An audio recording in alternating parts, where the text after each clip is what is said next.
Guys দেখো এখানে নবগ্রহের পুজো হয়েছে। আর এই দেখো আমি ভোগ রান্না করে দিয়েছি, প্রসাদ দিয়েছি, 5 রকমের ফল, নৈবেদ্য সব কিছু দিয়েছি। এই দেখো গণপতি, এটা হচ্ছে ঘর, এখানে হচ্ছে সব কিছু। আর এই দেখো গণপতি, আমাদের গণপতি দেখতে পাচ্ছ। দেখো তোমরা সামনে থেকে দেখো, সামনে থেকে দেখাচ্ছি। ভীষণ কিউট, আমার মেয়ের মতো ছোট্ট একটা গণপতি এবার নিয়ে এসেছি।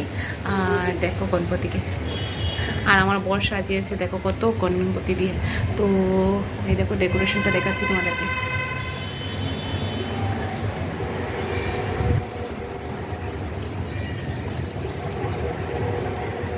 আমি এখনও রেডি হতে পারিনি, এখন যাব একটু পরে রেডি হবো ভালো করে, কারণ পুরো ঘেমে টেমে অবস্থা খারাপ। তারপর কিছু ফটো নেবো, তারপর সেটা পোস্ট করবো। তো তোমাদেরকে জাস্ট আপডেট দেওয়ার জন্য আসলাম। সবাইকে গণপতির অনেক অনেক শুভেচ্ছা। গণপতি হচ্ছে বিঘ্নহর্তা, সবার সব বাধা বিঘ্ন কেটে যাক, সবাই